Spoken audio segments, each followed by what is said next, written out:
Bonjour à tous, je vais vous parler.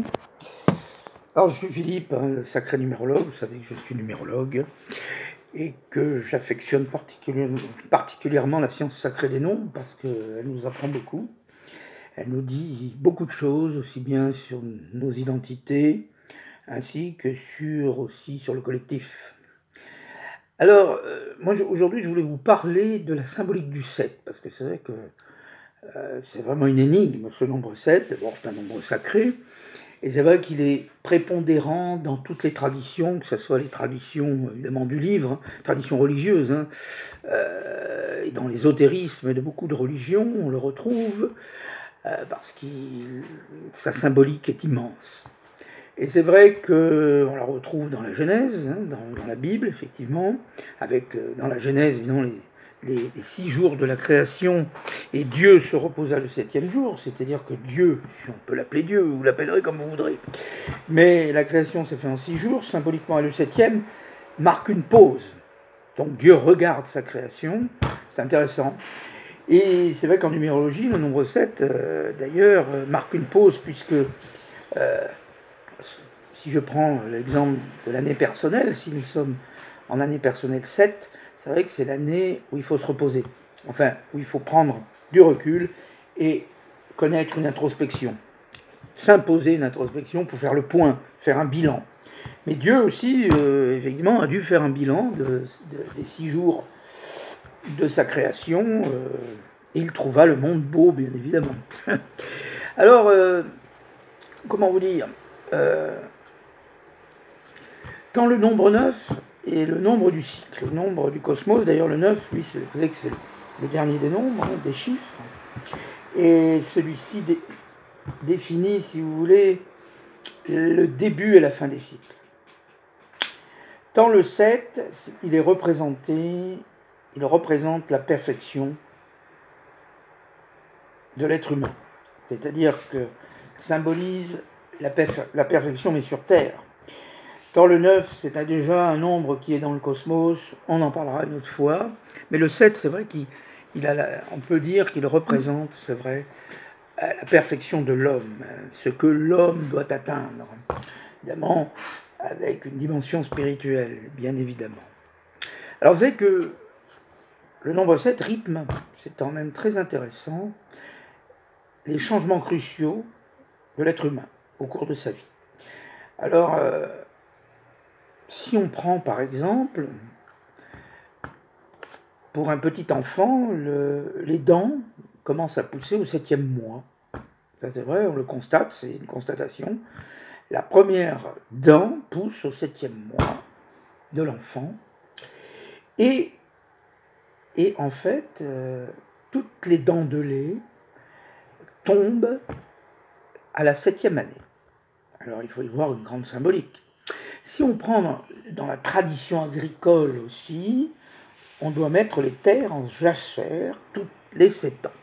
Et comme nous devons mettre notre esprit en jachère en année 7, dans l'année personnelle 7. Au niveau des pays, souvent on constate au niveau des karmas collectifs, c'est-à-dire des nations ou des pays qui sont dans l'année personnelle 7, on marque une pause. C'est-à-dire qu'il peut y avoir effectivement une réflexion sur la politique à mener, sur les objectifs à atteindre, et on est plutôt dans l'introspection et dans la réflexion, que plutôt que effectivement dans l'action. Dans la Genèse, j'en ai parlé, chez les Égyptiens, la pyramide, les pyramides sont composées d'une base carrée, on va dire, surmontée d'un triangle. C'est vrai que nous avons le nombre 4 plus 3 et nous retrouvons le 7. Une chose intéressante, n'oublions pas les 7 couleurs fondamentales. Les 7 couleurs fondamentales, il y a après toutes les nuances. Vous avez les 7 notes musicales, les 7 notes diatoniques, qui sont le Do, le Ré, le Mi, le Fa, le Sol et le Si. Nous avons bien encore 7 notes. C'est la gamme des vibrations. Les autres sons ne sont que des altérations finalement. La symbolique de la face, c'est-à-dire que nous avons 7 le nombre 7 apparaît, les 2 oreilles, les 2 yeux, les 2 narines et la bouche. Et ça, ce sont donc, qui va définir évidemment, chez les hommes, chez les mammifères, la symbolique des 5 sens, ce qui nous permet de bénéficier de nos 5 sens. Mais nous avons encore le 7 qui apparaît, là aussi. Dans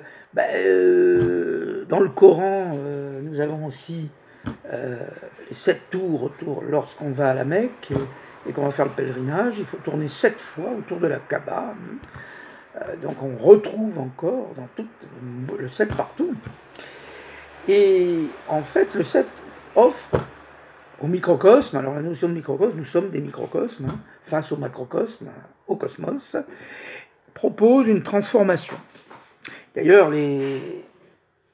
notamment Hippocrate, ou Pythagore même, les Grecs antiques, parlaient du 7, qui doit s'accompagner, le 7 accompagne l'être vers une transformation intérieure, on appelait ça dans la Grèce antique la métanoïa, c'est-à-dire une transformation psychologique, non pas aussi à l'insu de son plein gré, mais aussi de plein gré, bien sûr, et qui doit amener au nombre 9. Je m'explique.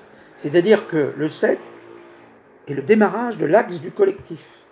C'est-à-dire en général, vous avez le 1 et le droit qui correspond à l'axe de l'ego, chez un individu, le 4, 5, 6 à l'axe du patrimoine, et le 7, 8, 9 correspond à l'axe du collectif. Et c'est vrai d'ailleurs que lorsque, par exemple, les gens ont un chemin de vie 7, ils doivent commencer une métanoïa universaliste, c'est-à-dire qu'ils doivent travailler sur la réflexion, travailler en réflexion sur comment améliorer le monde.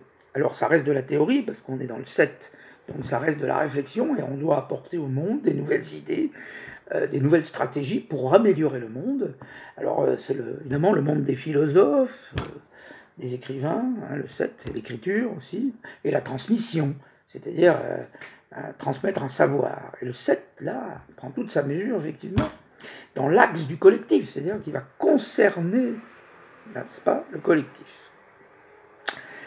Le message du 7 doit conduire normalement à une introspection salutaire, c'est pour ça quand on est en année 7, souvent, alors après il faut prendre en compte d'autres paramètres numérologiques, mais elle permet une transformation de l'être, elle permet d'aborder une analyse, une introspection analytique de soi-même pour s'améliorer, mais aussi avoir des implications dans le monde, dans la société aussi. Alors, que dire d'autre? Oui, le 7 est vraiment la quête de soi. Voilà. Alors ça demande évidemment à laisser les intérêts personnels au profit des intérêts collectifs. Et il est vrai que lorsque nous arrivons en vibration 7, par exemple en année personnelle 7, et que nous n'arrivons pas à atteindre les exigences du 7, nous pouvons effectivement rester dans l'enfermement de l'ego et ne pas arriver à évoluer et de retrouver nos vieux démons. Voilà. Mais en général, ça ne se passe pas trop mal parce que cette introspection est nécessaire pour évidemment progresser sur la voie de la spiritualité et de la quête de soi. Voilà ce que je voulais vous dire sur le nombre 7. Je vous remercie, à bientôt.